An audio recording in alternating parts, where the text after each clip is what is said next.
Peace and welcome to the culture here on the Black Star Network. I'm your host, Farajii. Thank you so much for tuning in and being a part of the conversation. Folks, we got a lot to talk about. Let's first discuss the term Latinx. Should we ban the term? How both Democrats and Republicans are saying they should not use it. We're going to have that conversation. Plus, we're going to check in with Dr. Alexandra Chen, who is a trauma psychologist, to give us the latest developments about that earthquake in Turkey.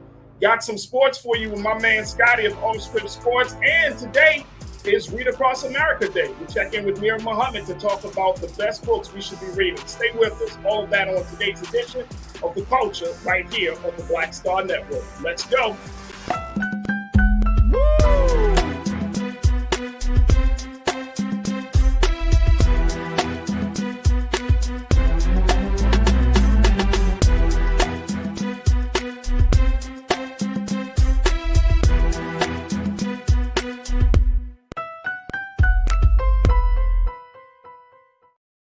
Folks, welcome to The Culture here on the Black Star Network. I'm your host, Farajii. Thank you so much for tuning in and being a part of the conversation. First and foremost, let's start with the beginning conversation. Oh, let me start off with saying happy Thursday. And I know some of us say happy Friday Eve. But today is Thursday, so happy Thursday, folks. All right, let me start with this first discussion, which is around this term of Latinx, this language. Now, you may have heard the term, but the fact is that a lot of Latin Americans do not necessarily prefer the use of the term. So what happened? How did we get to start using a term to describe a whole group of people that don't use the same term to describe themselves? Yeah, that's the situation that we find ourselves in. Now, let me share with you first what's happening in the state of Connecticut, where in Connecticut, there are a group of lawmakers, both Democrats and Republicans, folks, who are looking to work together to ban the use of the term Latinx on government documents. Let me share with you this situation coming out of Connecticut. Then we're going to take a trip over to Arkansas. But take a look. When Democrats in Connecticut introduced legislation to ban the word Latinx from government documents, they found themselves with unlikely allies, Republicans, including Governor Sarah Huckabee Sanders of Arkansas, who barred Latinx from her state documents as her first official act. Now, their reasons differ. Conservative argues that the word, coined about 20 years ago as an inclusive, gender-neutral term to describe people of Latino descent, is a product of liberal wokeism. But the bill making its way through Hartford, Connecticut, was introduced by several Democratic members of the Black and Puerto Rican caucus. They argue, among other things, that the Americanized word disfigures the Spanish language, and in doing so, is an act of cultural appropriation. Wow. Cultural appropriation for this term Latinx that I've heard people use, especially in the nonprofit sector. People are, of course, because folks want to be inclusive. They want to be sensitive about all of these terms and making sure that we're identifying people the proper way that we should, but it may not be the best move to describe a whole group of people. All right, folks, so I'm asking you, what is your take on this? Should we ban the term Latinx?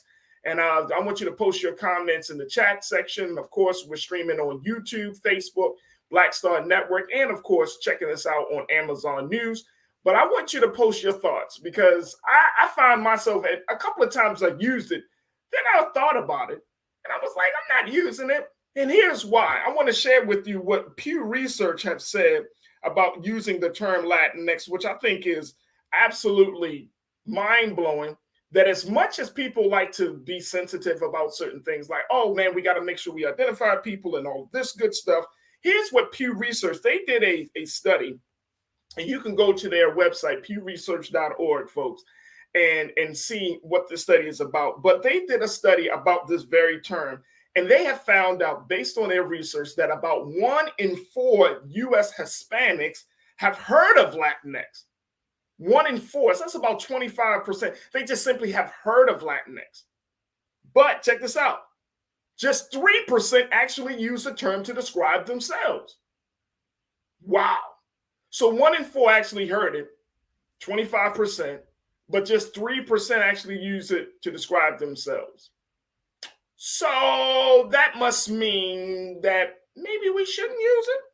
Here's it is. Young Hispanic women among the most likely to use that term.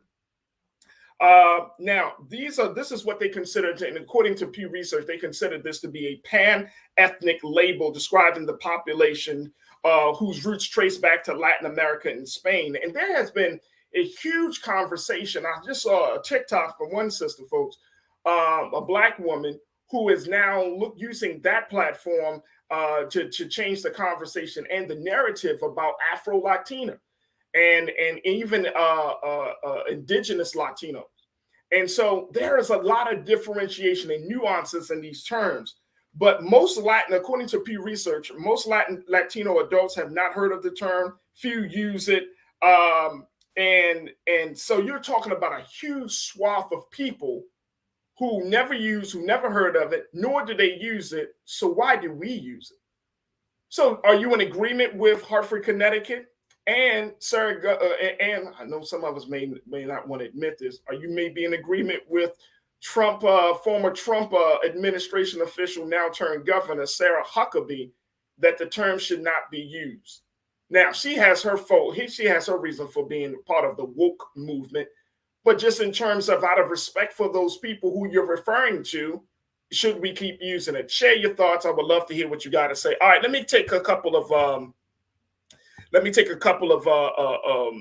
comments from you. And Tiana, thank you so much for checking in. You said if the Latino community are not using the word, then let's not use it. That seems pretty simple to me. And you know what the funny part is, folks? I actually have gone back and forth with some people who are just like, no, if you use Latino, you're going to be insulting them. When actually it's the opposite. If you use Latinx, you're insulting them. Now, look, some of the members of the Connecticut policymakers, they made the point saying that, look, there are terms in the Spanish language, in the language that we use, that doesn't need to worry about inclusiveness, and not to say that there aren't folks that who identify themselves as gender neutral, but it's just that they're like, look, it doesn't need to be said. And this whole idea, this terminology, it got me thinking about language and how we go by just identifying people. And as they say in the bill, that it's an Americanized word, right? Like in America, folks love to put labels on you. We love, and as much as we shun it, we actually love identity politics. We love the fact that somebody can say, oh, you're this, or you're that, or this is the group you're part of. Oh, you are. And then from the very small label, we tried to create this whole narrative about a whole person, right? I was reading this Time article piece, this Time magazine article last night. I'm talking about this very issue of there's this larger movement in America about gender identity and gender identity and everything. It's like we often say, oh, I'm Christian, I'm Muslim, or I'm Jewish, or I'm agnostic, or I'm Catholic, I'm boom, boom, that in the religious terms, or I'm liberal, I'm conservative, blah, blah, blah. But when we think about, and this is one of the points that the article was making, the writer was making, the writer said, I'm Jewish, but I do take, traditions. My food eating habits is from some parts of Africa. The way I season my food can also be from parts of India. You know, I like doing this from that originated from that. So can we really say that we're just one type of person? And it made me think, can we really say that? Can we just say, oh, we're just one type of person? Let's talk about for Black America. We get our traditions from a number of places, whether it's talking about from the motherland, whether it's talking about from the Middle East. My name has Middle Eastern roots. We get our traditions and really our personality and who we are from various places. Some of us do have white people that are part of the family lineage, right? Do you deny yourself that? Some people, of course, some have Native Americans. Some folks, they have a whole industry where you can look at your genealogy and try to figure out what your roots are. Well, if that's the case, then How can we just label another group of people as just being that? I want to get your thoughts on this. All right, Truth is Power. You said, so what is that supposed to be, an upgrade? So what is the upgrade for Black identity? It's just the word to set you aside in a group, but there's really no group, just the human race. It doesn't matter. I hear you. I hear you. Truth is Power. I agree with you, but bro, look, capitalism will make you want to identify yourself. I'm going to just say that. The systems that we're currently a part of will force you to want to identify who you are, right? When we do the census, it's the same way as the census. You know, you have Black, white, you have Asian, Latino, you have a couple of different variations or a couple of different ethnic groups that are identified. But this is the way things are, because capitalism is all about breaking us up into these little small parts, right? This is just me talking, folks. I mean, if you look at how our economic system, how our culture, everything is about breaking us into small parts and never accepting the whole of us. And I push back on that now. I'm pushing back on that, folks. So I hear what you're saying, Truth is Power, but trust and believe it is something that we need to look at it from not just a cultural standpoint, but also from a systemic standpoint. Look, I got to take a quick pause. When we come back, I'm going to just get a little bit more of your comments and hear what your thoughts are about banning Latinx. Share with me what you think. Hit us up on YouTube. Make sure that you post your comments there or on our Facebook page. And of course, stay tuned because we got a lot more conversation to go. Stay tuned. It's The Culture here on the Black Star Network.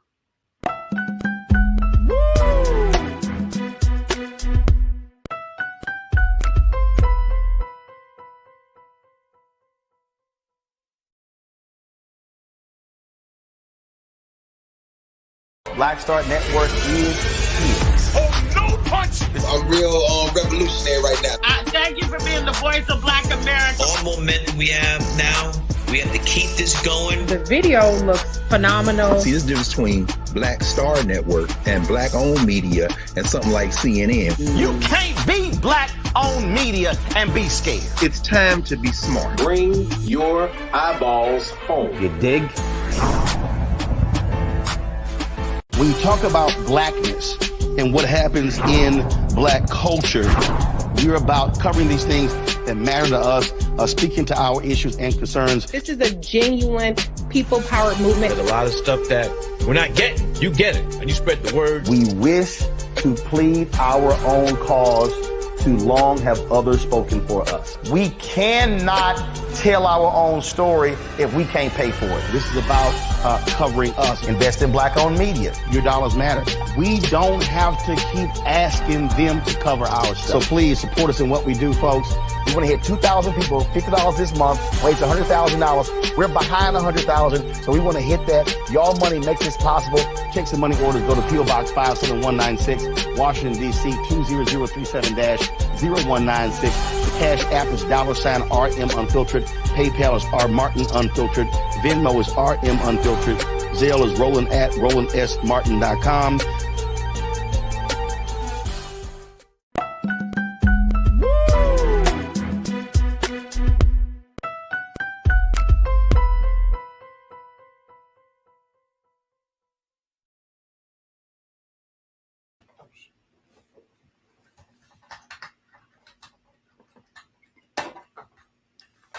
All right, folks, got to fix the camera there. There we go. All right, folks, welcome back to the show. We are talking about should we ban the term, Latinx. And folks, this is a big term that a lot of people are looking at, especially in states such as Connecticut and Arkansas, where we're looking at there are now being some policy and some legislation around the use of the term. All right, let me hear from you folks. Make sure y'all post your comments in the chat as we're talking about banning this term and what does that actually mean moving forward, as Latinx is not a term that has been accepted by the Latino community, nor is it even used by the Latino community.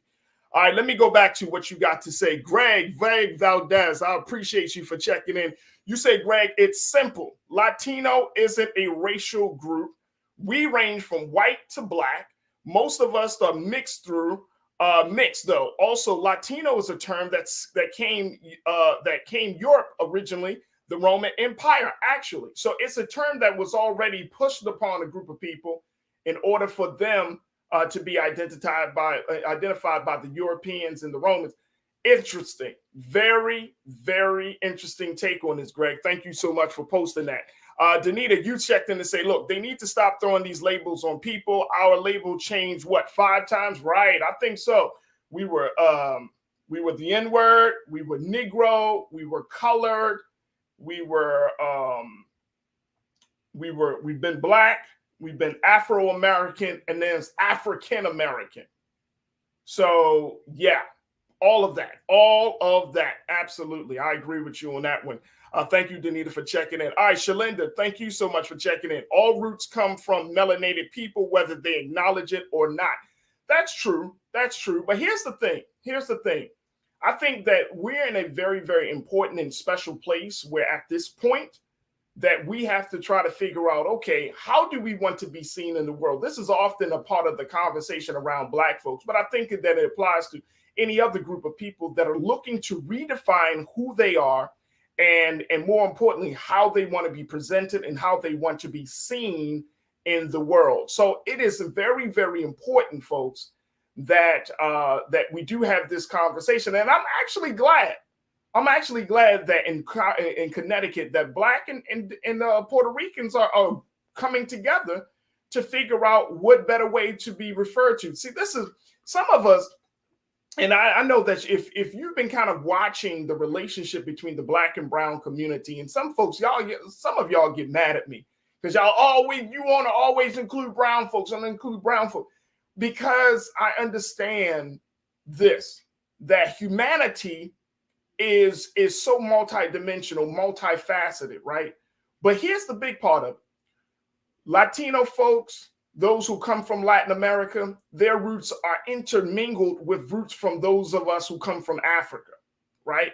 And more importantly, we have all been affected by the poison of white supremacy. We've all been affected. So we can keep going back and forth and act as if that, this person doesn't exist, or this person is not my brother, or this is not, when we can't be friends with this person. But I think we're shooting ourselves in the foot, to be honest with you folks. Just because we talk about Black and brown in the same space, in the same reference, in the same sentence, doesn't necessarily mean we're diminishing Black. It doesn't mean that. I think that it's just showing growth and evolution to understanding at the root of all of this, we're still a part of something bigger beyond just our little acknowledgement or tribe or our little language. So that's the big thing. Shalinda, to your point that all roots come from melanated people, you're absolutely right. And I appreciate you for saying that. Tiana, you said Latinx is supposed to be inclusive and gender neutral. But the question is, here's the question, Tiana. Who created the term? Who decided for those who have Latin American descent or Latino or Hispanic or those who are considered themselves Hispanic, who decided that Latinx was going to be the term? Now, they can create their own gender neutral inclusive term. The part about it is somebody else determined what that label is. Somebody else determined what that will be. That's the part about it. And I don't want any of one of us to lose sight of that they didn't call themselves Latinx. It was determined by somebody else, right? So it's the same way for Black folks that we don't call ourselves certain things. Sometimes it's determined by someone else. And you can't say, well, it's something that they want when the research shows, and that Pew research that I shared with you earlier today, folks, that's from 2020. So it's only been about 2.5 years, or a little bit less than 2 years, about 2 years. But if 3% of Latinos actually refer to themselves as Latinx, but you have 97%, and out of that 97, only 25% actually referred. You still got a huge amount of people that don't refer or you even use the term or don't even acknowledge the term. Can we just say it's time to maybe put the term to sleep? I'm just saying, folks.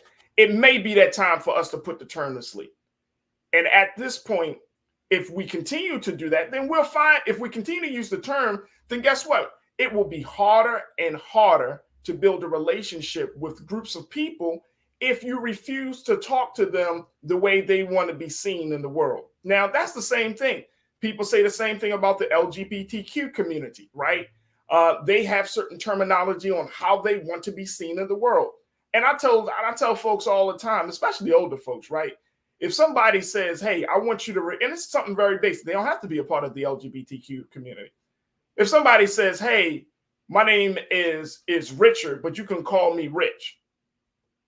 Oh, no, I'm not calling you Rich. I'm calling you your full name. Well, I prefer to be called Rich. No, I prefer to call you your full name because that's the name your mother gave you.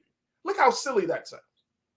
Look how it shows that you're not willing to respect the person and how they want to be seen.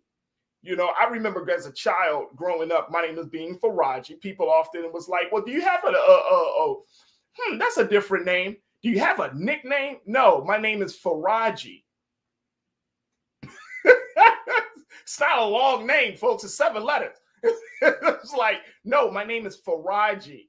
Just open your mouth and say Farajii. That's it. There's nothing.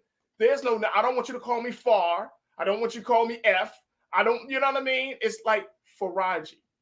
We need to be respectful of the people who on how they want to be seen in the world. And I think that makes all the difference in the world. All right, folks, I got to take another quick pause. When we come forward, we're going to switch gears, and I appreciate y'all for jumping into the conversation. We're going to switch gears, and I'm going to share with you and have our very special guest, Dr. Alexandria Chin, to check in with us to talk about the earthquake in Haiti, in Turkey, and so much more. Stay with us. The culture is coming at you right here on the Black Star Network.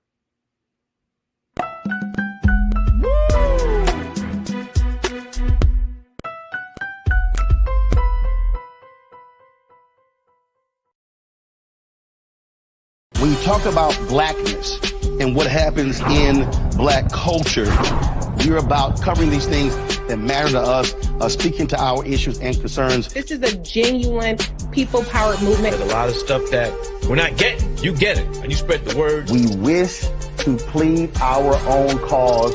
Too long have others spoken for us. We cannot tell our own story if we can't pay for it. This is about covering us. Invest in black-owned media. Your dollars matter. We don't have to keep asking them to cover our stuff. So please support us in what we do, folks.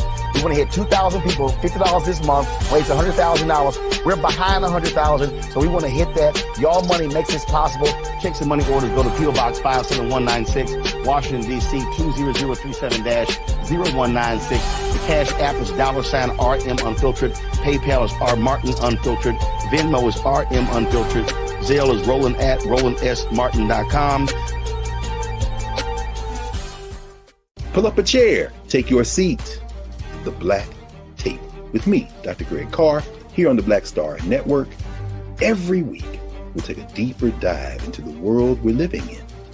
Join the conversation only on the Black Star Network. I'm Deborah Owens, America's Wealth Coach, and my new show, Get Wealthy, focuses on the things that your financial advisor and bank isn't telling you, but you absolutely need to know. So watch Get Wealthy on the Black Star Network.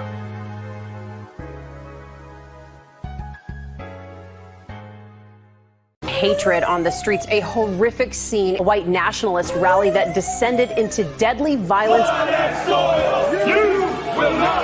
White people are losing their damn minds. As an angry pro-Trump mob storms the U.S. Capitol, we're about to see the rise of what I call white minority resistance. We have seen white folks in this country who simply cannot tolerate black folks voting. I think what we're seeing is the inevitable result of violent denial. This is part of American history. Every time that people of color have made progress, whether real or symbolic, there has been what Carol Anderson at Emory University calls white rage. as a backlash. This is the rise of the Proud Boys and the Boogaloo Boys. America, there's going to be more of this. Here's all the Proud Boys, guys. This country is getting increasingly racist in its behaviors and its attitudes because of the fear of white people. The fear that they're taking our jobs, they're taking our resources, they're taking our women. This is white fear.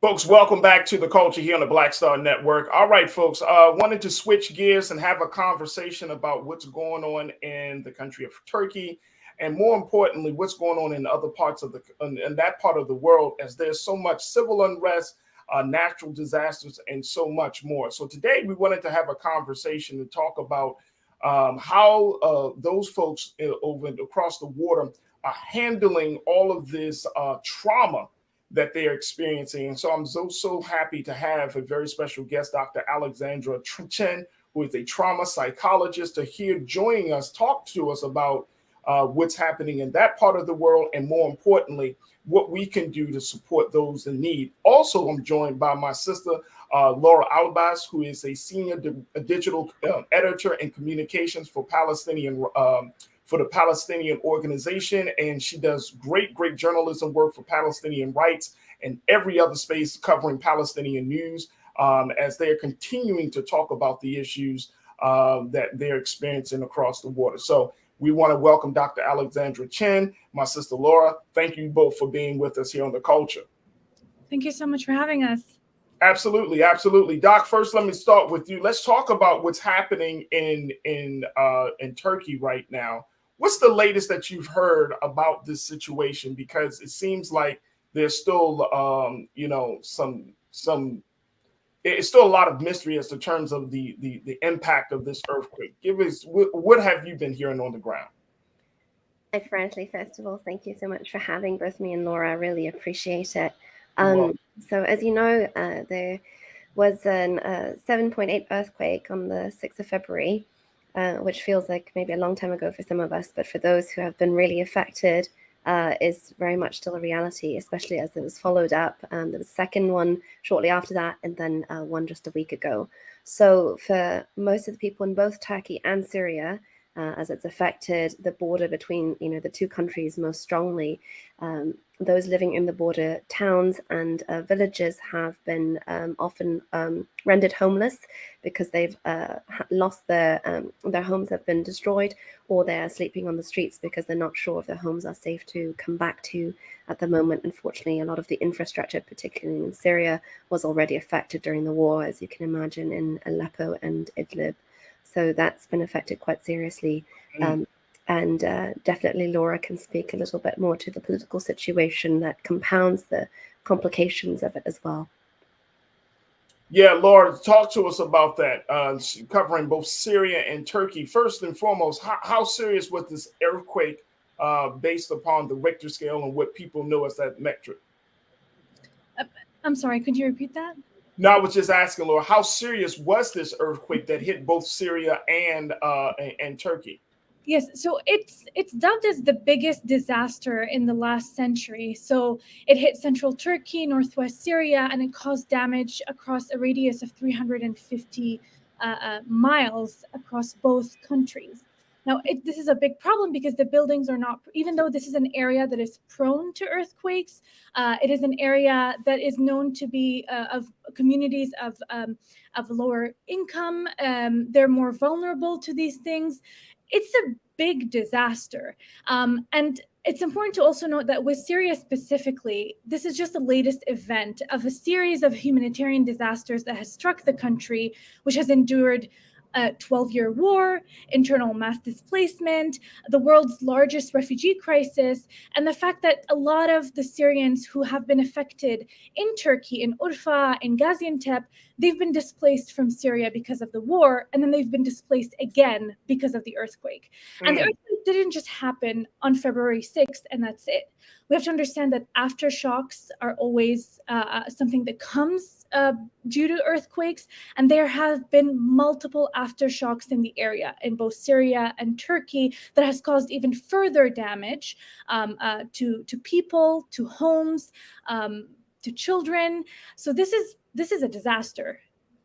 And you speak about the humanitarian side. What has been the response from neighboring countries and from governments around the world to this natural disaster? Dr. Chen, I'll start with you there. Dr. Chen? Sorry, I was muted. Okay. Thankfully, a lot of countries as well as civil society organizations have really responded, especially in the beginning with a lot of support, although a lot of these areas have been very difficult to access. So unfortunately, although the support has come in, I think, especially monetarily, quite significantly from various bodies, both large and small, some of these areas have been difficult to reach, and people on the ground have said that the aid has taken a very long time to reach them. There was rescue, obviously, in the first week in particular, and there were people being rescued even 10, 12 days after the earthquake, which was hopeful, but we're talking about 50,000 people estimated who are dead. And sorry? No, I was just saying, wow, 50,000 people. Wow. Yeah. And that's what we know. So there are people that we know who've lost entire families. There's a friend of ours here in the UK who lost 15 family members in one go because they were all in one building. So I think similar to, unfortunately, some of the traumas they've experienced during war, where a bomb can completely devastate an entire city or village. Similarly, this felt as destructive and also traumatic for the communities. Right, and we got we got some footage of the damage that was done as a result of this earthquake. And Keenan, if we can put up just a little bit of that footage, and as we get that together, I'm wondering, Dr. Chen, in terms of your work of being a trauma psychologist, what has been the biggest traumatic element of this tragedy so far that you've been hearing from those who have been affected by this earthquake? Unfortunately, the traumas are, and the grief, I think, of this tragedy has, as Laura said, comes on the back. It would be difficult enough to bear if it were for any of us, but for those of us who have experienced war and also displacement over the last decade, many who have just, in the last few years been able to rebuild their lives, especially after COVID again as refugees, and re-identify sources of income. This just feels like yet another disaster that they have to recover from. Many children have, in this situation, were born in war, were born in displacement, and have really known no stable existence. And so this has been terrifying for them. And young and old, I think, are feeling extremely fearful, but also, I think, a bit angry, often, not only that these things seem to be happening to them, but that aid has not necessarily come as quickly enough or, equally enough in all areas. So that I think leads to one of the patients that I'm seeing said to me, it feels like a constant storm, that he has not had any moment to breathe in the last 10, 12 years actually, and he feels that very much for his entire community, and says, how much more can the Syrian people take? How much more can the Syrian people take? And for you, Laura, talk to us about the work that you're doing and how this speaks to that work, because you've been organizing and making sure that young people get involved, especially in social justice issues. But in a crisis like this, where it just seems that like there's a lot of uncertainty, how do you direct people to get involved? Of course. So at least in the efforts that we're working on, what I'm working on with Dr. Chen is a group of young Arabs, young Americans in the United States and across the globe have come together to raise funds and to aid specifically Syrians who have been displaced and affected in both Turkey and Syria. There has been a lot of fundraising initiatives from different organizations, and this is important to note, and it's important that it's happening because we all live on this earth, and we all have a duty to help each other in the same way that we've helped in earthquakes that have occurred elsewhere. So what we're doing specifically with the Harvard Arab Alumni Association is we're raising up to $50,000 to provide aid packages. These aid packages include hygiene kits, clothing, food, but also rent for up to 6 months for Syrian families in Gaziantep, Urfa, Idlib, and Aleppo. And we have already started with that. We have raised almost $30,000 so far. And I believe these efforts like ours, the grassroots efforts there's no overhead cost, there's no bureaucracy. These are important because they're directly with the people. And I believe Alexandra can also speak more about the specific distribution efforts we have started doing. Right. So so you're working with folks, and take a look at this, folks. Here's just some footage of the damage that was done. You see all of the rescue efforts are still going on. Earthquake has a magnitude of 7.8. Man, oh man. Hundreds, so you can see more than 1,300 people were killed. Hundreds are still being recovered. And there's just a lot of efforts. I mean, Dr. Chen and Laura, when you look at these images, this is just it's a humanitarian crisis. It's a humanitarian crisis.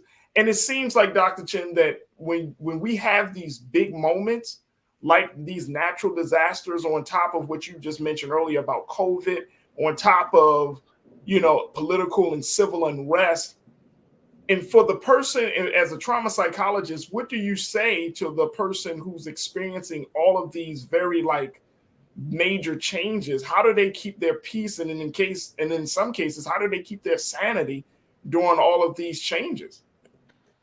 That's a great question, especially because they have no deadline for this crisis, right?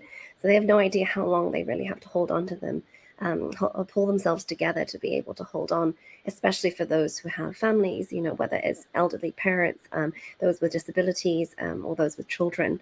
So just to give a little bit more context before I answer that question directly, in addition just to the sheer infrastructural damage and the fact that these people have been, displaced and also are without basic resources, even the frontline workers have not been able to eat properly, sleep properly. A lot of them are still sleeping in their cars, for instance, and even get, a decent shower.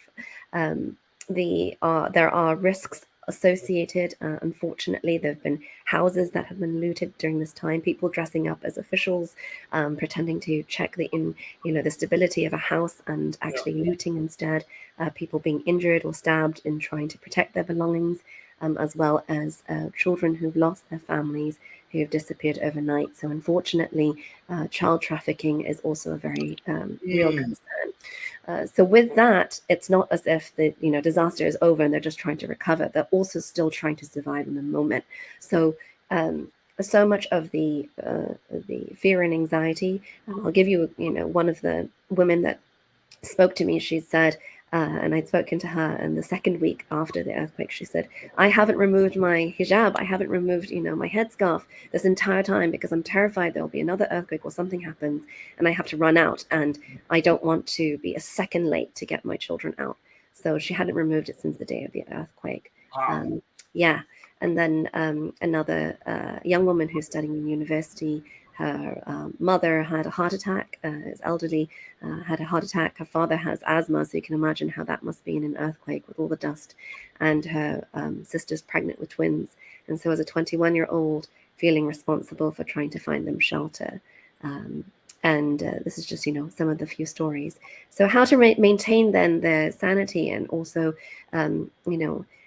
to process the grief for those who may have lost their home for the third, fourth, fifth time at this point. I think in terms of sanity, sleep is a big one. Those who are so fearful they're not able to sleep. It does, we all know this. When we have sleepless nights, we feel a little bit crazy. And so there is the advice that we give is for them to find sleep whenever they can. Even in small instances, we send 5-minute, 2-minute meditations, even in Arabic, over WhatsApp or Telegram, and so that they can listen to them if they're having a difficult moment. And for parents in particular, we advise them to take turns sleeping so that they can subconsciously know that someone is on alert and someone is watching, so that the other can rest. Look, we got to take a quick pause. When we come forward, we'll continue the conversation. This is the latest in the situation in Turkey and Syria. Major 7.8 magnitude earthquake has hit the area. Hundreds and thousands have been affected. Thousands have been killed. Hundreds and thousands have been killed. And as a result of that, there are still being rescue efforts are still being taken and underway for this situation. Folks, we're going to continue the conversation with Laura Alabas and Dr. Alexandra Chen. We would love to get your take on it, so post your comments in the chat and stay with us. It's The Culture here on the Black Star Network.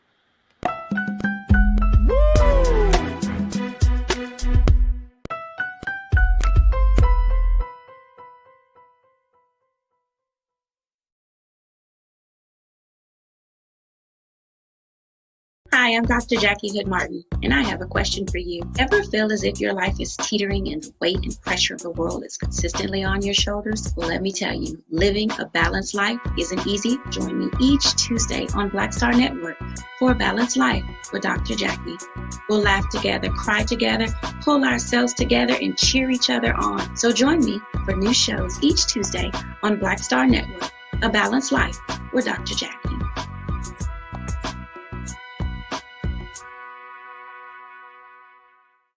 Black Star Network is here. Oh, no punch! I'm real revolutionary right now. Thank you for being the voice of Black America. All momentum we have now, we have to keep this going. The video looks phenomenal. See, there's a difference between Black Star Network and Black-owned media and something like CNN. You can't be Black-owned media and be scared. It's time to be smart. Bring your eyeballs home. You dig?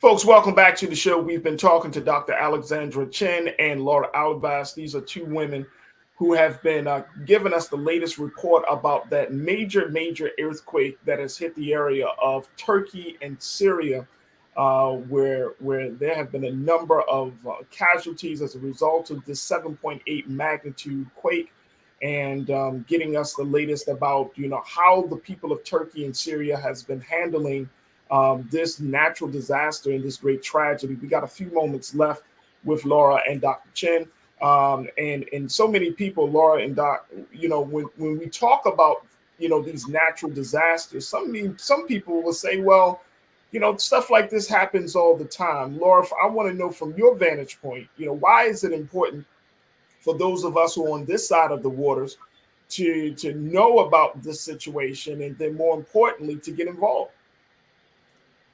Of course. Farajii, as I said earlier, we all live on this earth. We all live together.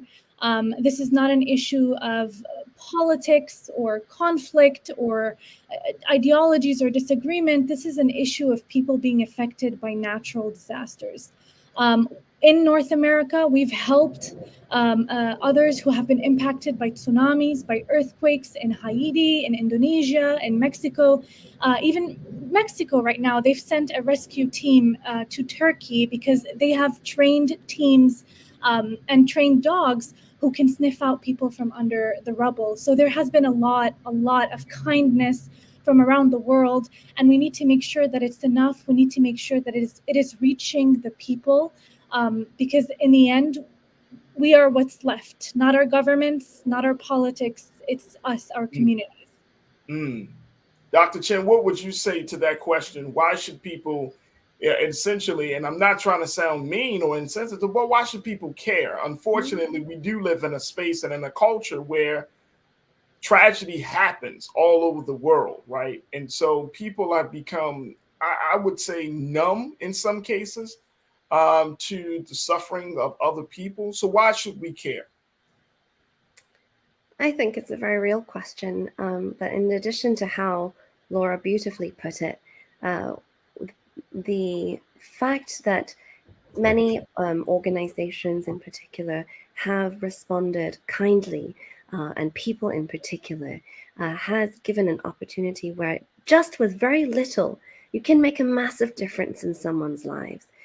These are places where, $300 can secure rent for someone, for an entire family for 6 months. And you should have heard the voices of those when they knew we were able to raise that for them. They were so incredibly happy. And our volunteers on the ground were saying that they could just feel the joy from them and huge amount of relief. So I don't know, but if I have the opportunity to do something with that much power with little cost to me, and change the lives of those who are really suffering, I think we all should jump at that opportunity, because those are not often, they don't come along that often. That's for one. But the other is that this could happen to absolutely anyone, right? The earthquake could happen to anyone. It doesn't come at anyone's fault. It's not like they asked for it. They certainly didn't ask for 50,000 deaths and thousands more injured and orphaned. And I think it's just part of what makes us different from machines. Right. And I'm going to go back to that point that you made, Laura, earlier when you said this is bigger than government. This is about people. Understanding this idea that we are in a time where, as people, as citizens, we need to show our citizenry. It has to be active. It can't be passive anymore. You're working in a space where you have organized with young people from Palestine to DC on becoming active citizens on the global stage. And how do we make sure that we slowly get into that place? Because global politics, global humanitarian efforts requires a different level of care than what we might see locally. So how does that happen for you? Just trying to be as aware as possible of what's going on around the world, and understanding that we are all having a joint struggle together. We're all fighting the same systems of oppression around the world. We're all going to be suffering the same natural disasters if it happens to us. And I think something that's important to always keep in mind, even here in DC, when there's a problem, we're not going to a government official and asking them, hey, can you help me with this? It's going to take years. They're going to have us lobby them. Versus there has been so many instances of individuals going to nonprofit organizations, to grassroots groups, to people on the ground who have immediately offered their help. So that really shows you the difference of where impact can be made immediately with accountability, with transparency, with trust. And I think that's really important, to just trust our communities and trust each other, to understand that we have similar experiences, even if it's in a different context. In the same way that someone may be evicted from a home because of gentrification in DC, someone else is being expelled from their home because of a political system that believes that they should not exist. So I think that's important. Absolutely important. Now, here's the big question to Dr. Chen and Laura: how can people assist in the aid and in the recovery phase for both Turkey and Syria? Is there a place that folks can go, a website, or any type of resources that can be offered? Yes, so maybe I'll take that. So people can go to Facebook pages or Instagram pages of the Harvard Arab Alumni Association. It is the primarily group that we're working with, where we're raising money and have already started distribution.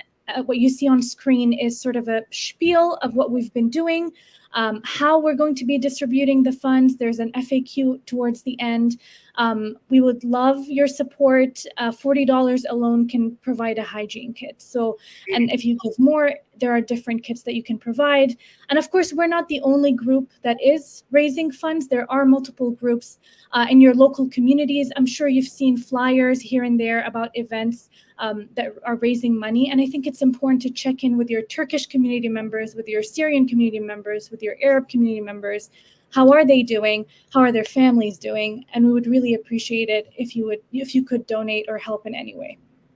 That sounds awesome. Laura Albas, Dr. Alexandra Chen, we appreciate you for giving us an update, giving us a report about this, but more importantly, giving us an opportunity to show our humanity in other parts of the world. This is certainly needed, folks. And, again, some of my culture crew members, y'all are saying, hey, this could happen in America, and we would want someone to step up from other countries to be there for us too. So, it's a very real possibility. Here in California, it was snowing in Burbank yesterday.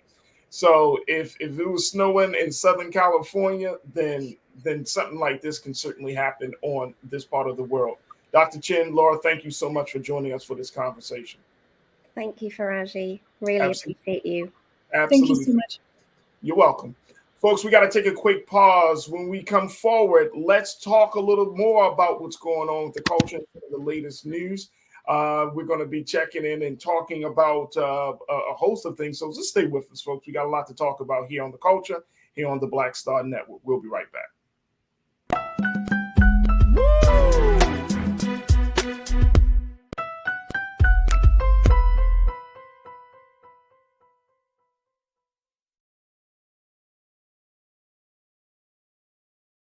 I'm Deborah Owens, America's Wealth Coach, and my new show, Get Wealthy, focuses on the things that your financial advisor and bank isn't telling you, but you absolutely need to know.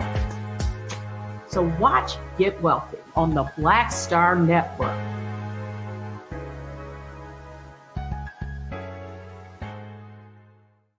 Black Star Network is here. Oh, no punch! I'm real revolutionary right now.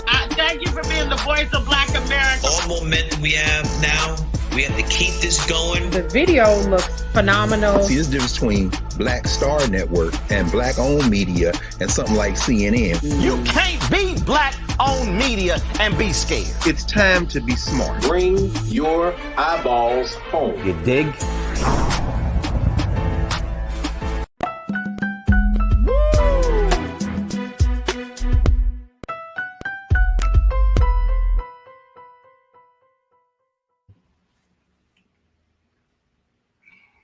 All right, folks, welcome back to the show. Let's now check in with sports with my guy, Scotty from All Scripts TV, giving us some latest to talk about some of the big headlines in sports. Scotty, good afternoon, sir. How you feeling, brother? What's good, man? Listen, I always feel good when I join this channel. I appreciate you, man. All right, first and foremost, let's first talk about Jalen Carter and how he has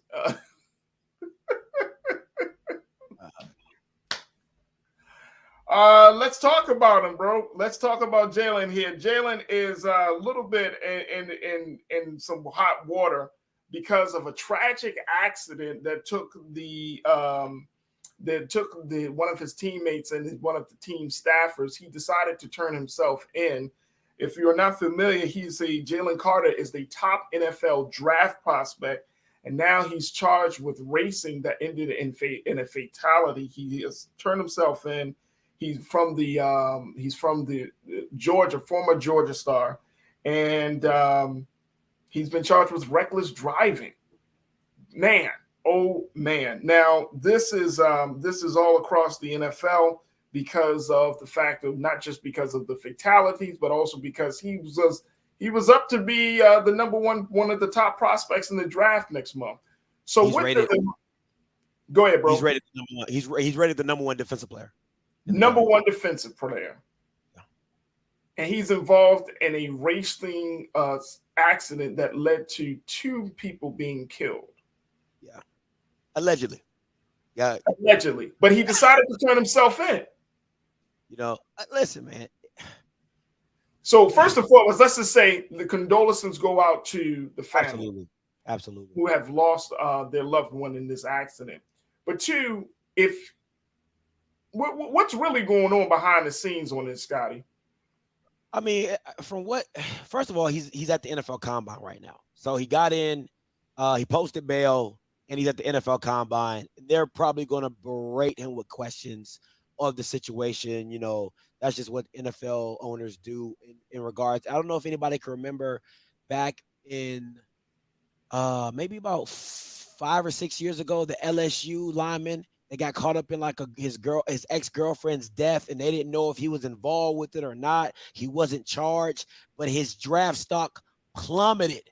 I'm talking about he didn't get drafted. The Cowboys pick him up as a priority free agent, and he goes on to do good things and plays for the Cowboys and keeps going on. But Jalen Carter has legitimately fumbled the bag. And I know it's not about the money, but when you're talking about the number one D lineman in the NFL, like listen, nobody's going to draft this kid.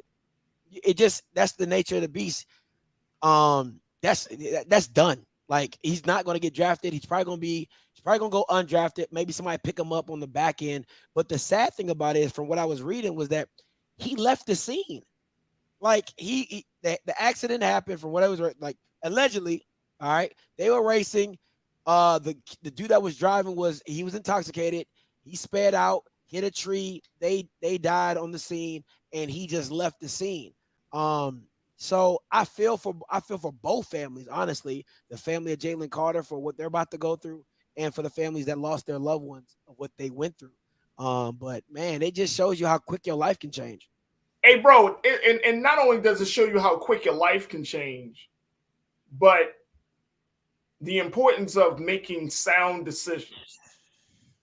Man.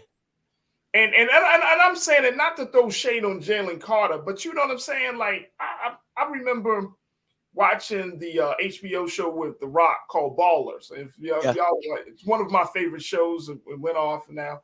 But there was a scene where he was talking to, The Rock played he was like a former player agent, former player turned agent, and he had this moment with one of the players where he was talking about making personal choices. I think one of the guys that played, he was a defensive lineman.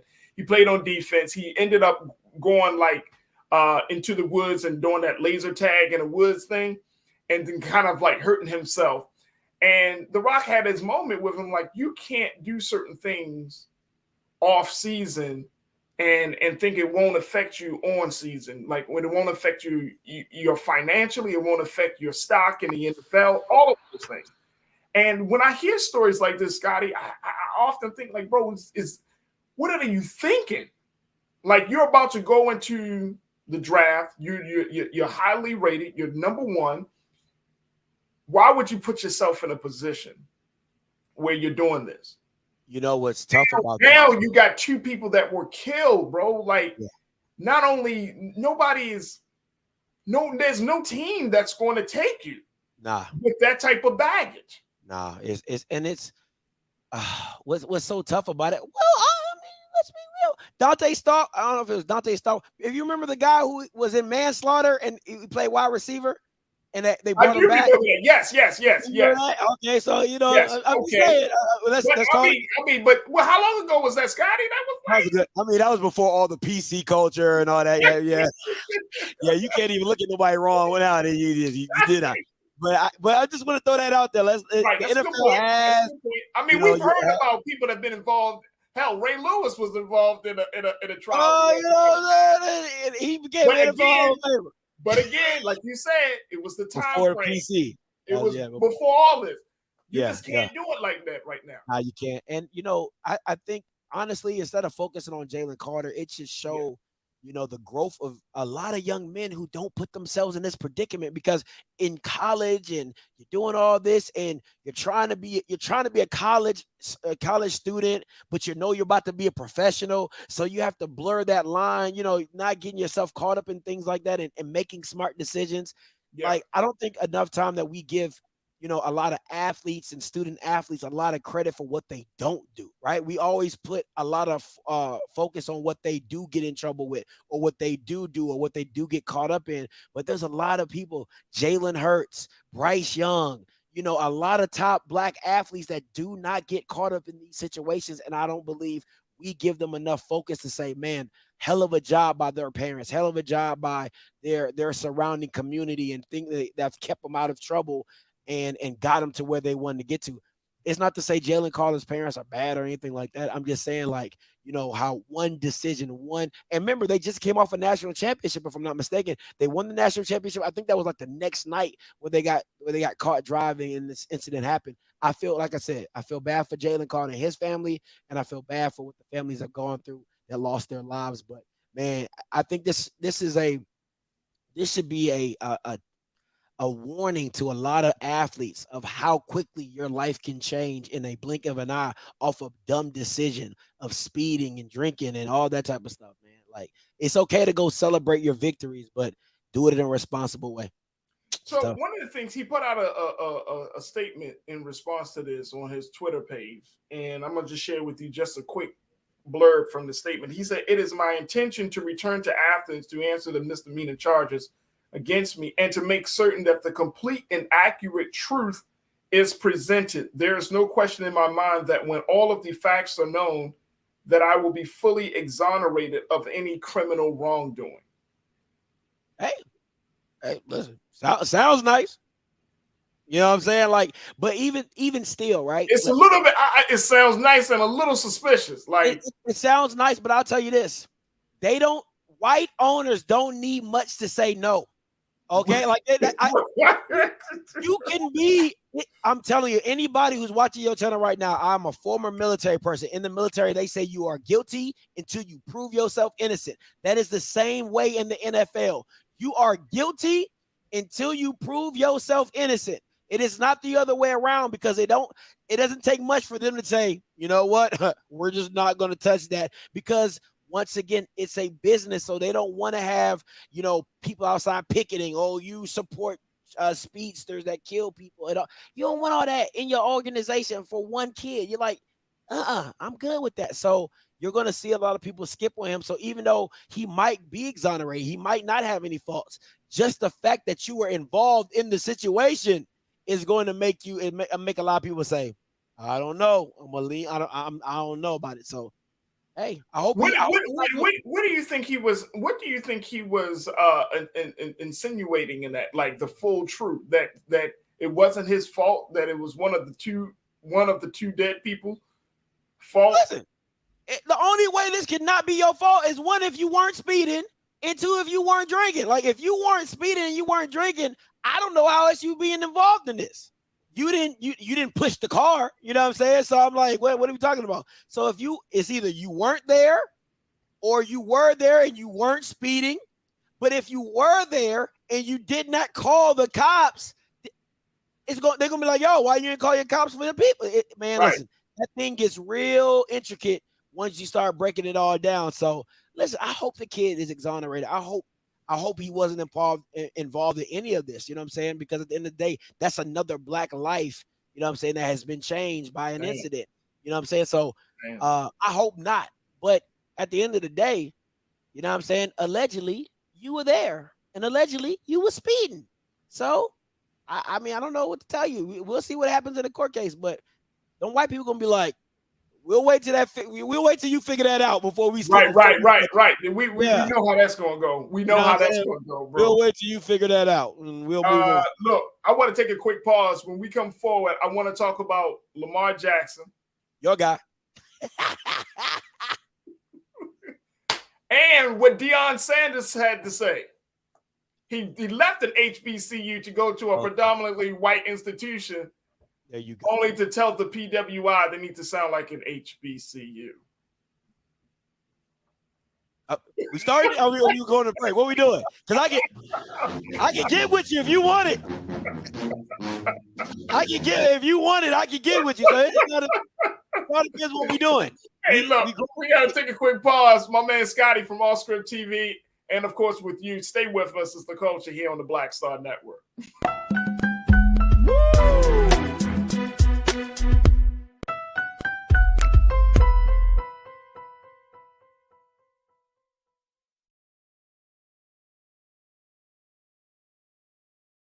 Pull up a chair. Take your seat. The Black Tape with me, Dr. Greg Carr, here on the Black Star Network. Every week, we'll take a deeper dive into the world we're living in. Join the conversation only on the Black Star Network. Black Star Network is here. Oh, no punch! I'm real revolutionary right now.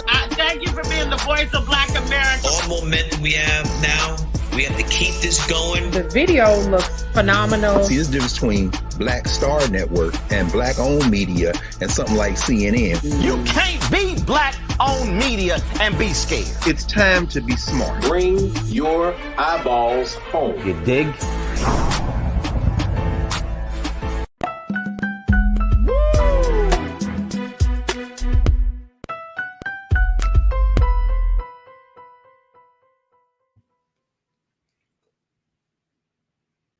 All right, folks, welcome back to the show. We've been talking to my man Scotty from Offscript TV. Make sure y'all check him out on his Instagram and YouTube page as he talks about all things sports, both college and professional. And, of course, he throws it all in with a little insight and consciousness about the culture. That's why we got him on the show, folks. That's why we got him on the show. Let's bring him back into the frame. Scotty, all right, let's talk about Lamar Jackson. Let's talk about him. So there's still talk. The latest that I've read about the situation is that he is still pushing for a fully guaranteed contract. Now, not even just to meet what what's that other dude's name from the Browns? Deshaun Watson got, but to exceed it. Now, some people have said that Lamar is worthy of a contract because of how the Ravens perform. Even though the Ravens got to the postseason in this current season, they've made it to the playoffs. That they could have gotten a lot further along if Lamar was at the helm. But Lamar was injured, and so he was injured at the midpoint of the season, and unfortunately, that caused him to not return for the rest of the season on an injury to his knee. So now folks are saying that this is the leverage that he needs to get to the money that he wants. But I'm pushing back on that, Scotty, and you could call me crazy.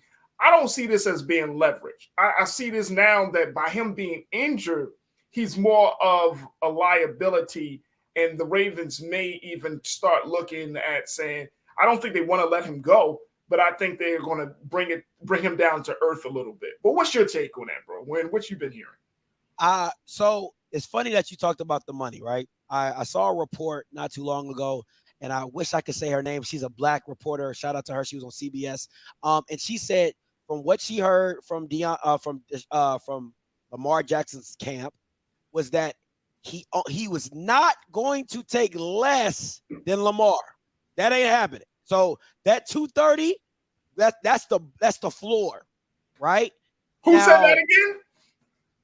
It was a Black lady from CBS. She's a reporter. I can't remember her name right now. Right. She's been in the NFL for a long time. But she said that was just at the NFL draft at the combine. She said that the 230, the fully guaranteed, right? That's the minimum. That's Lamar Jackson is not going any lower than he deserves it. He deserves it. Now, I do agree with you that the team is going to use his injury prone as like, hey, man, listen, man, I don't know about giving you that type of money, which is their right to do. But if I'm Lamar, look, if it was something else, I would be like, all right, maybe not. But this is a knee injury for a guy who's mobile. I listen. I get what you're saying. Look, we were talking. Hey, Scotty, we were talking about Patrick Mahomes and his ankle situation, right? But he was able in the final few games of the season and even into the Super Bowl, through the playoffs and through the Super Bowl, killing him. He's killing them on a busted ankle. Killing them. Killing them. Like, no doubt about it, he's MVP. So I'm not saying, look, I'm saying that Lamar definitely, but I'm trying to understand the Let me throw it back to talk about it. Does Lamar Jackson deserve Deshaun Watson money? Yes or no? No. What? Now here's why. Here's why. Okay. This is not about his talent. His talent, there's no cost to it, right? It's not about his talent. But if you get into the space of getting big money for your quarterback and not having enough room to build your team, then I got a problem with that. This is the same place, bro. We've seen it time and time again. Scotty, you are a sports man. You know it, and I know it. Tom Brady was not the highest paid quarterback in the league. He chose not to. He chose that. That's something totally different. Tom Brady, right? Let's look at it. Let's look at it. Look at it. When you're trying to build a team for championships, do you put all of your money in the quarterback? Because we're seeing teams do this now. Come on, Kansas City, who just did that. $500 million. 10 years, $500 million. Check this out. Patrick Mahomes took the team to the playoffs and to the AFC Championship 4 times in a row. How long he been in the league, bro? But think about it like this, though. He only been in the league, what, 5 years, 5-6 years? the man's gone to the playoffs. He's good, but Lamar's saying, resume is better than Deshaun Watson's. It doesn't even compare. They're not even. Bro, that's what I'm saying. Like, if you're getting to see, this is the thing about, this is why I think about sports, right? Sports, and this could be me. But I think that if you got these guys that's all they talking about is the big money, big money, big money. Lamar had a chance to get a $250 million deal, $133 million guaranteed. What's wrong with that? Okay, let me. This is what I don't think. Like, literally, what's wrong with that? 250, 133 guaranteed. No. Let me see. This is, as fans, you're looking at it as a fan.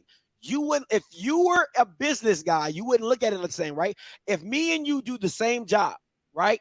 And you've got Emmys, you got you got awards, Academy Award, all that type of stuff.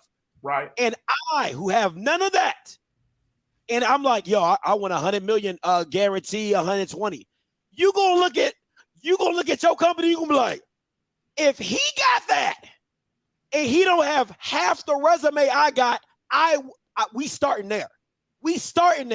So you can't say, oh, it's good. I think it's a slippery slope. Hey, Scotty, I think it's a slippery slope. I get what you're saying. I think that setting the floor at 230 is a slippery slope in the NFL, because that's how it works. That's all the NFL is the next highest paid guy. That's just how it works. I get it, but bro, let me just tell you, I would rather, like I'm saying, let's go back to that deal, 250, 133 guaranteed. I would rather get that deal and then negotiate, okay, I get this deal, but I want to be in on all decision making on all of the receivers and linemen. I want to have that level of decision making. I want to be at the table for all of these other conversations about who is going to be surrounding me, what weapons I'm gonna have. Farajii. Don't just pay me and then tell me to shut my mouth. Pay me and then guess what?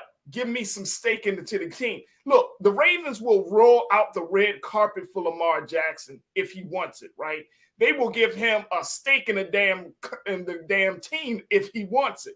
He got to ask for it. He got to think the long game. Because if he go out there next season and he gets broken up again, busted up on that busted knee, somebody in the NFL knows that knee is busted and he gets destroyed, you got to think about the long term. You got to think, look, man, he can go to another team.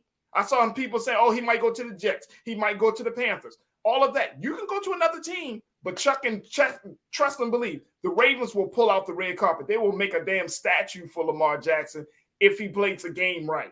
And No, because you're looking at it. You're playing it as an owner and not the player, right? As a player, how much money do you need?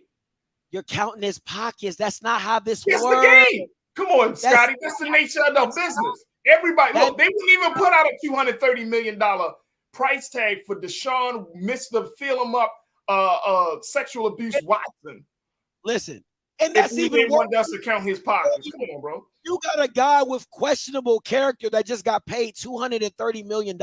Lamar Jackson has never been questionable with his character, and he's been an MVP. He has made you Bama's relevant, and now all of a sudden you're like, oh, he needs to get less money than the guy. No. He can get more stake.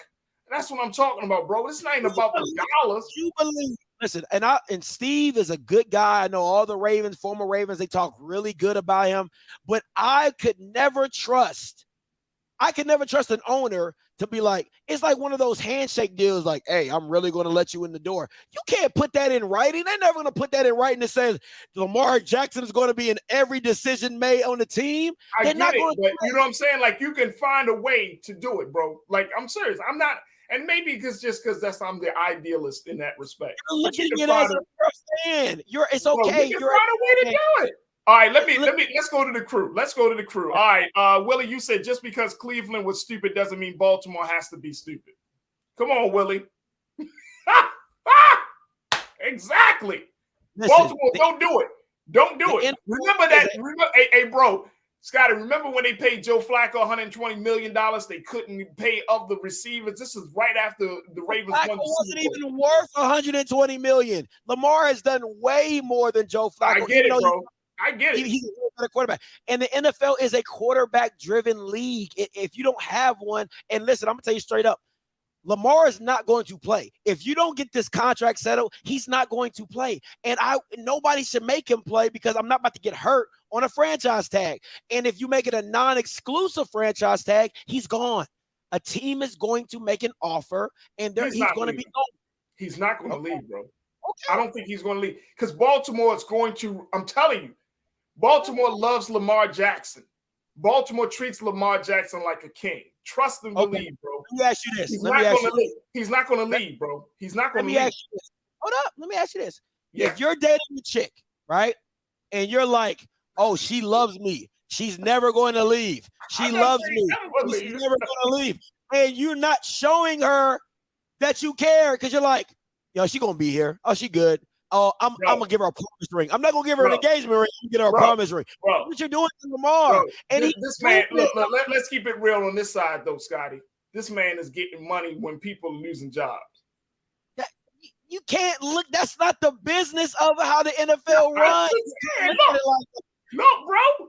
Look, I'm telling you. You're the kind of person like, well, if the Lamar gets $5 million, it's better than a lot of people. Yeah, I'm just saying, people. Hey, look, man. Look. No, my point is, it's starting to look real kind of greedy and selfish.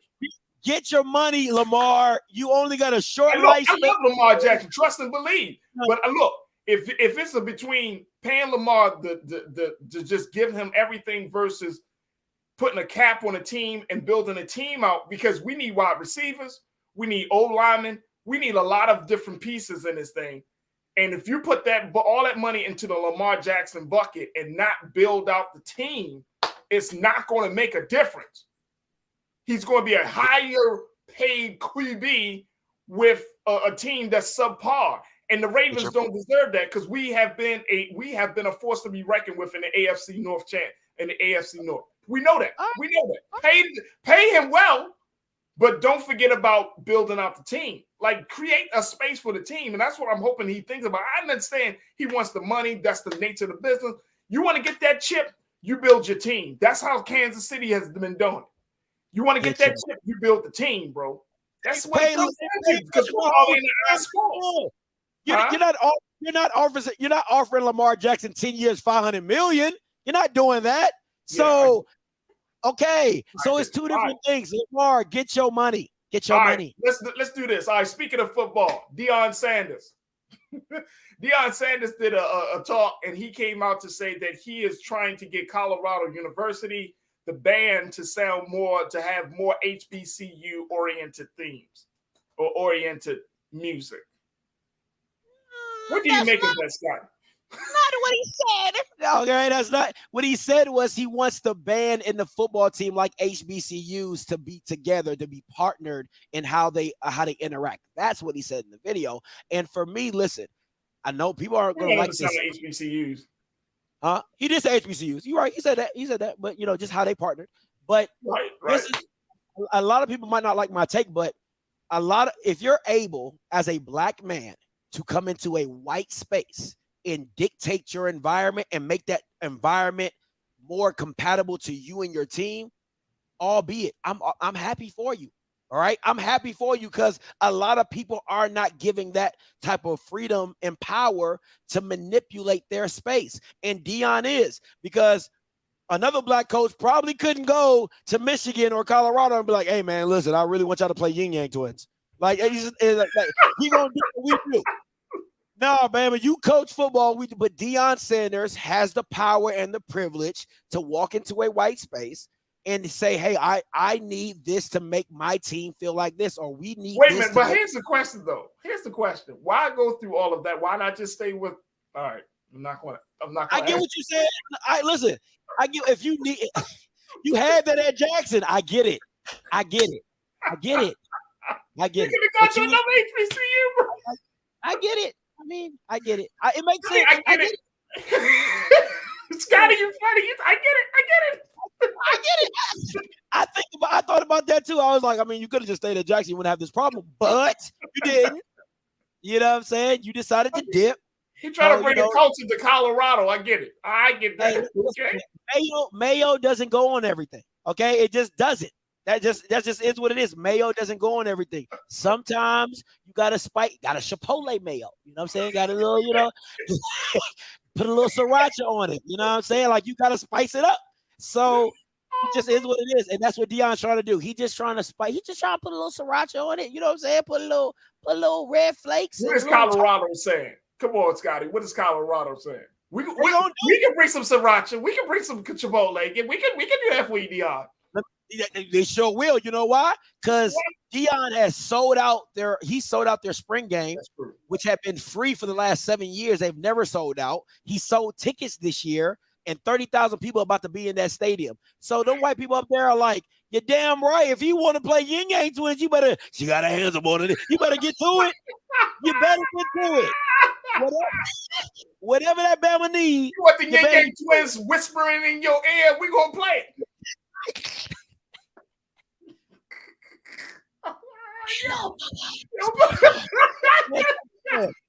Stop playing, man. They about to get it in. You better stop playing. They about to be at it. Now, listen. Now, if they come out with the high knees and they come out with the Jackson State shimmy, I'm like, okay, that's culture appropriate. That's culture appropriate. But if they, that's a good point. That's a good point. Are we opening the door for cultural appropriation to happen? No, it's already been happening. White bands are already been playing black music. That's not you, because Deion makes it like, oh, it's Deion. No, man, all these white bands be playing. Who you think is on the field? Black boys. They don't want to always hear like dun dun dun dun dun dun. They don't want to hear that all the time. It sounds cool when okay, yeah, but what can we get some black music? So let's not. Let's bring Drake and 21 Savage on. Come on, team, let's go.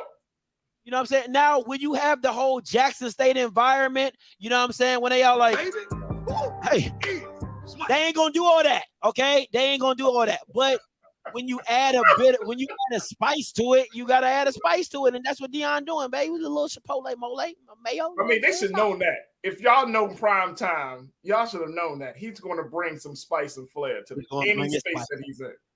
That's what Deion is. That's what he does, man. That's what he does. Let me go to you real quick, because I know you gotta take a break. Let me go ahead. Go to you. If Deion is the culture, let's be real. Deion is the culture. He's a shift. He moves the needle. He is a black man. Are you telling a black man who is a part of the culture that he cannot take his blackness to Colorado? No. I wouldn't tell no black man to do that. I would tell that black man to be his authentic self. Thank you.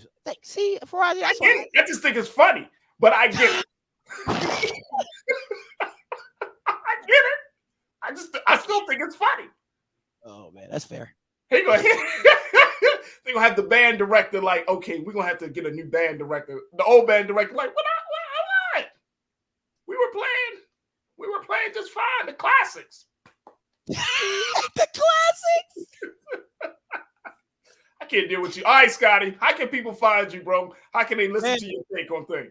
And you can catch me on YouTube, man. I just dropped a video on Jackson State's president being fired for some very scandalous things. So you already know you can catch me on YouTube, Off Script TV, man. Catch me on Instagram, Twitter, Off Script TV, or on YouTube.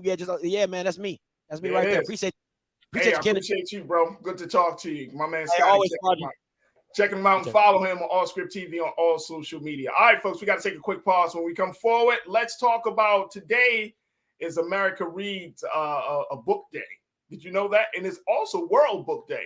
We're going to be checking in with Nira Muhammad, host of Queen Talks with Nira podcast, as well as she's a screenwriter. So we'll chat with her about some of the books that we need to be reading now. Stay with us. That conversation is up next here on The Culture on the Black Star Network.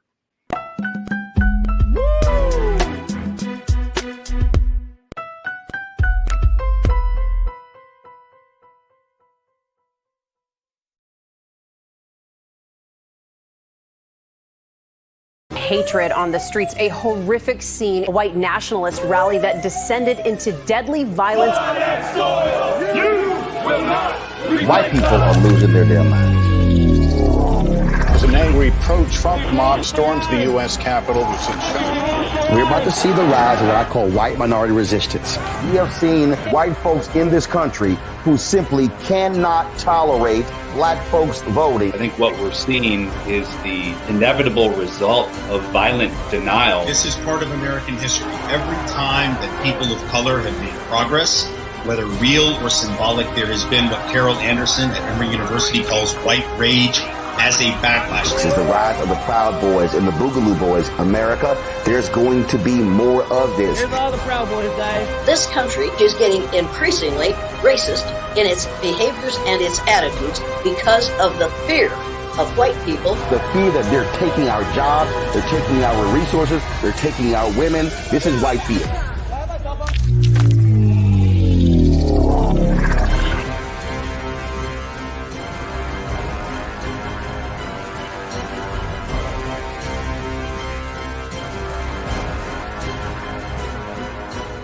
Black Star Network is here. Oh, no punch! I'm real revolutionary right now.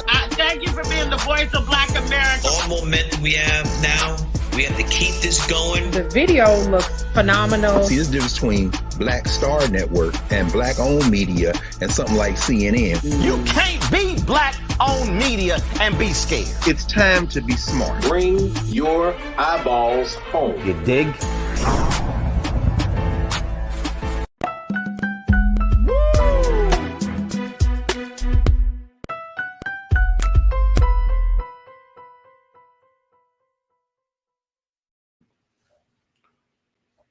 All right, folks, welcome back to the show. Guess what today is, folks? Today is World Book Day, but today is also Read Across America Day. Yep, folks, today is Read Across America Day, where we're supposed to take time to look and to examine and to just discuss and read some of the books that are shaping our lives in some way, shape, or form. So I thought that this would be an appropriate conversation to bring my very, very special woman, Nira Muhammad, who is host of Queen Talks with Nira Muhammad. She's also a screenwriter and is in school to be the next great Black woman director. Let's bring her into the screen. Oh, you're hilarious. Hi, Farajii. How are you? I'm well. How are you? I'm good. I'm good. All right. So this is a special topic, and I naturally thought of you because you have an insatiable love for books. You really do. You have an insatiable love for books, and people really may not know that. They may not know, oh my gosh, how much you really, really love books, and more importantly, storytelling, which is also appropriate because this month for Women's History Month, this is the second day. The theme is celebrating women who tell stories. I love it. So that's the theme for this year's Women's History Month celebration. First and foremost, tell us about what got you so enraptured into storytelling and book loving, and just even because you're moving forward with telling these stories, your screenwriter. And that's what Women History Month is about, celebrating women who are in the arts, who are doing everything from film, TV, and podcasts. So I was like, oh, who do I know? What woman do I know that's doing that can have this conversation? So thinking about you, but what got you loving books and stories so much? Honestly, my mom. My mother was a middle child, and she always felt kind of left out, I guess, so to speak, she said. And so my mother loved books. And so she instilled that into us at a very, very young age. My home always had tons of books. As a child, I remember books like Aunt Flossie's Hats and Crab Cakes Later, and the Duke Ellington book, and just so many stories. My mother just always kept all these beautiful picture books in our home, especially Black books, because she felt that it was really important for us to see ourselves in the stories that we read. And so I think the first chapter book that I really fell in love with was Philip Hall Likes Me, I Reckon Maybe. And it was about this little girl back in the South back in the day who was like, this boy has a crush on me. And I read it in the 4th grade. And I remember just having a crush on a boy and just feeling like I could connect through literature. And I was always a little odd, a little shy, a little teacher's pet. And then I also finished my work really, really early in class. And so it always gave me something to do. I always had my nose in a book. Hence, I love Belle, my favorite Disney princess, because she loves books. But yeah, Beauty and the Beast. And so another part of that, though, was before we were ever allowed to go outside, my mother always made us read in addition to our homework for 30 minutes every single day. Before we could go outside and play, we had to read. And before I knew it, it was do I want to go out and play, or do I want to finish this book? All right, one more chapter and I'll be outside. And then I would be 3 chapters into a book and everyone's like, where's Nira? But yeah, so stories have always been an escape for me. No matter where you are in life or wherever you want to be, you can always go there in a story. And so yeah, I love all the things. I love the mystery, the suspension, his history. I mean, there's so many things that you can find in a book that to me you just can't find anywhere else. And even though I love film and movies too, it's just something about a book that you just can't replace for me. So before we get into some of your picks for things that we should keep our eyes on or we should start reading, letting folks know you are actually a screenwriter. So you are not just taking in the stories, you're now telling stories, right? And so how is that process for you when you're thinking of characters, you're creating a world that you want people to get engaged in? What do you think about as you're writing your stories? Honestly, so one, I've been writing stories for forever. It used to be short stories, and of course there's been poems and all things like that. But to be honest, my stories are very much so personal. They are really, while they can be this complete work of fiction, someone reading it will be like, this is a complete work of fiction. And yet inside of every fictional character, there are references to people that I love, people that I may hate, people that I may have found funny. I'm always pulling references from just really my own life and things around me. When I think of character development, I kind of start with my central character. For me personally, I think once you kind of start with your central character, you can kind of start building out this world around them. And so for me, that's kind of how I work. Once I have my central character, then you got to figure out, okay, well, who's in her life or his life, and how does that relate back to them? And then before I know it, my stories get very intricate and very detailed and wild. But that's just kind of how my brain works. I have I can think very spatially, and so I'm able to draw in from different experiences and different things that I may have read or even seen. And so it's kind of like with me writing curriculum, I just try to take a lot of different pieces and put them together to fit one big puzzle. And so there's a lot of rewrites. There's a lot of moments where I want to pull over on the side of the road because I'm driving and things just pop into my mind that I'm like, I need to put this down. And so maybe you just hit record on your phone and you're recording, your thoughts. But yeah, inspiration hits you and you have to get it out of you in that moment. But you really build, I truly believe that even if you watch a movie like Avatar, I don't think James Cameron was personally thinking about the plight of Africa, but for me, that's what I see when I watch Avatar. For me, Pandora is Africa, and, you know, the people that are coming over there trying to change Pandora, to me, I see them as all the countries around the world that decided to rip Africa apart for her resources. So I think that you can create a very fictional story that can be based on lots of truths if you have an imagination. That is very true. That is very true. All right, so let's talk about some of these stories that have impacted you. You already talked about one book that you fell in love with early on. What are the stories that we need to kind of take a look at right now? I mean, we're just finishing Black History Month. We're now into Women's History Month. You got some books that speaks to the Black experience or to the woman experience? I have to confess, Farajii, I've been reading a lot of Black fantasy novels lately, and it's probably because I'm working on a fantasy script of my own, and so I've just been kind of drawing a lot of inspiration. But I would have to say my favorite right now, still, no matter what I've read, is the Children of Blood and Bone series. And I'm saying that you have to read the first two books of the Children of Blood and Bone. The Children of Blood and Bone series, because the amazing author Tomi Adeniyi has been granted the movie rights, and so she's penning the script for the first book. So before the movie comes out, and I know it's going to be such an epic movie, I just cannot even wait.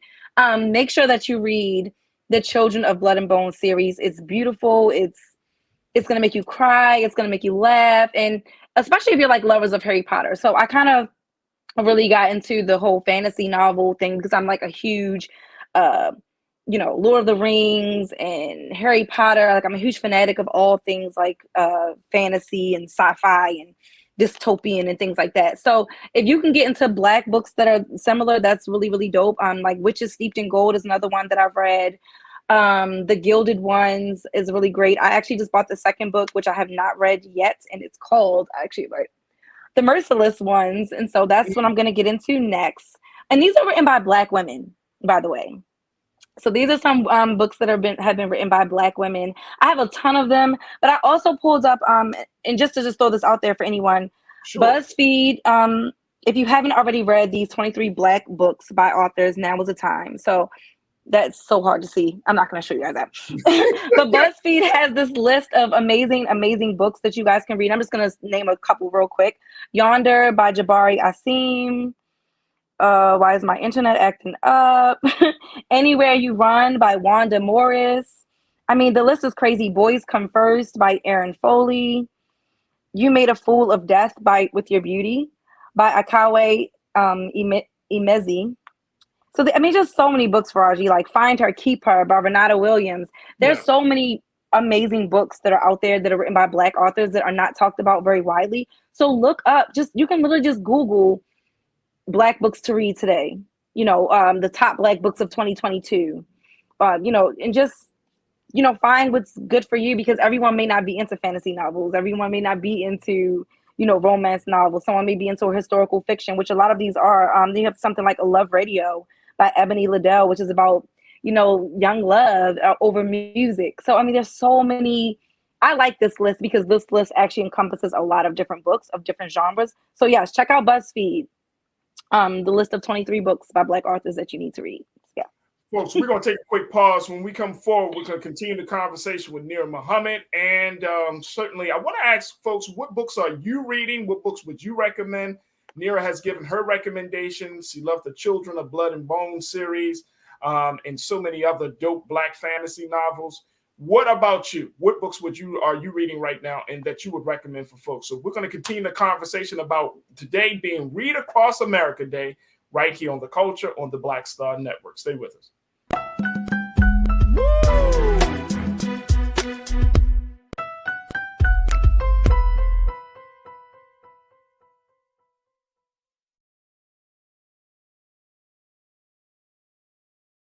Hi, I'm Dr. Jackie Hood Martin, and I have a question for you. Ever feel as if your life is teetering and the weight and pressure of the world is consistently on your shoulders? Well, let me tell you, living a balanced life isn't easy. Join me each Tuesday on Black Star Network for A Balanced Life with Dr. Jackie. We'll laugh together, cry together, pull ourselves together, and cheer each other on. So join me for new shows each Tuesday on Black Star Network, A Balanced Life with Dr. Jackie.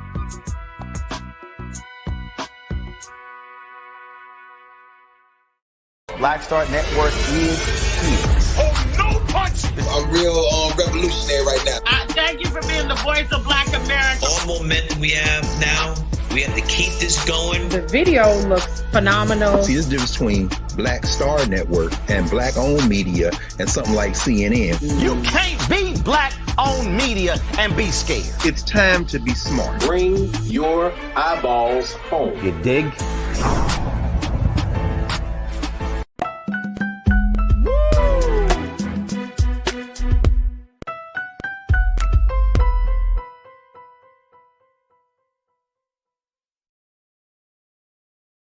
Folks, today is Read Across America Day, and we've been talking to Nira Muhammad, host of Queen Talks with Nira Muhammad, and who is a screenwriter, to talk about books, talk about her recommendations. She's a culture crew member here on the show, talking about what books does she recommend as we leave out of Black History Month, going into Women's History Month, but just books in general, great books that will have you just captured and wrapped up into the story. So let's bring Nira back into the frame.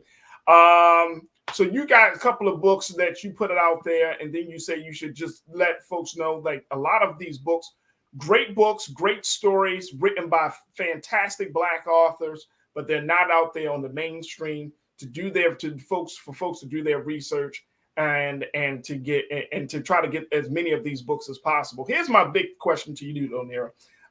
Considering that you're also an educator, you are a teacher that has worked in the classroom, and books is, we're in the age of social media. Our culture, we look at books as almost a foreign entity. Yeah. So what do you say to those who may say, okay, this is all well and good, but at the end of the day, I'm not a book reader, right? Like, I like to get my. Well, do you like to have books read to you? Okay, I do that's a great point. How do you get people excited about reading, or even get past the page count? Because I know some books, 200-300 pages, and some persons say, man, that might take me out. Those Harry Potter books that you talked about, they are not small books. No, they are not. Worlds, and they have deep stories. So do you have some recommendations on how people can become better and more avid readers? So I know in the classroom, I have book talks with students, and we also do this thing where we have a book interview. And that's just like a series of questions that I would ask students just about their own personality, things that they like, things that they may be interested in, just because I think it's very important, in addition to just knowing like a child's reading level, also knowing their interests. I've had students tell me that they don't like to read, but it's simply because they just didn't have books that they were interested in. Yeah. And so my first thing would, to parents would be to buy books that are going to be of interest to your child. If you know that your child loves sports, do you know how many sports books there are? I've literally filled up my classroom with both picture books and chapter books about little brown and Black boys who love playing sports, or who are playing a sport, or a basketball player, or a football player, or a soccer player. I mean, there's so many different books out there. You can do your research and find those types of books. Also, just knowing, again, some children aren't into reading chapter books, and they may be of an older age. And so you may be like, you need to read something other than a Dr. Seuss book. They also have a lot of graphic novels. Graphic novels are a big hit with our young people today. They absolutely love graphic novels. We loved comics growing up, but now they get them in books. Even the Babysitters Club, which I grew up on, the Babysitters Clubs are now written as graphic novels, and they are amazing. They look fantastic. So that's one thing. Give them options. Don't force them to read. Also, have conversations. Actually engage with what they are reading. Possibly buy 2 copies of the same book so that you guys can read it together. Yeah. For adults, same thing. Know your genre. Like, you and I are very, very different when it comes to reading. You love to read those self-help books, those books that are all about becoming a better person. And I will read those books and get through 2 chapters, and I'm like, I can't read this anymore. I don't want to become a better person. I don't want to be a better person. But I got through the Divergent series in 4 days. And those books are all 500 pages plus. And I got through all 3 of them. So again, you have to know what you like. I love a good story. I love mystery. I love murder. I love a little, you might want a little sex in there. It depends on my mood. I actually read all types of different books. My favorite book is Pride and Prejudice. But just know what you like. If you don't think that you like reading, go try the Audible book. Maybe you don't want to physically buy a book. So, download a book on your phone or on your iPad or on your tablet. So, there's a lot of options you could do now, especially having Audible. Audible will literally just play for you. You can be cooking dinner. That's not a thing you could do. You can say every single day while I prepare dinner, I'm going to play an Audible book. And that might be the only time of day that you quote unquote read. Let me tell you. Start small. I listen to the books while I'm driving. Yep. Listen to books while I'm driving. Or when you're cleaning your house or whatever. Absolutely. Let's go to the crew very quickly as we wrap up the conversation. Shalinda, you said I recommend everyone read White Fear. Who's the author of White Fear, Shalinda? Oh, Roland Martin. Big brother Roland Martin's book. You gave it 6 flames. So that must mean it's pretty good. It is. All right. White Fear, definitely check that out. Thank you, Shalinda. Janae, you say you just finished reading Ride or Die, a feminist manifesto for the well-being of Black women by Shanita Hubbard. It's about certain songs and how women hold on to those truths to their detriment. That sounds really good. That sounds juicy and good. Thank you so much, Janae. Chris, you checked in and said, look, you're reading 48 Laws of Power, Art of War, The 5 Love Languages. Chris, I got 2 of those 3 books on my Audible right now. I cannot get through those types of books to save my life. Love great stories. Great story. I hate myself for this. All right. So we got a moment left.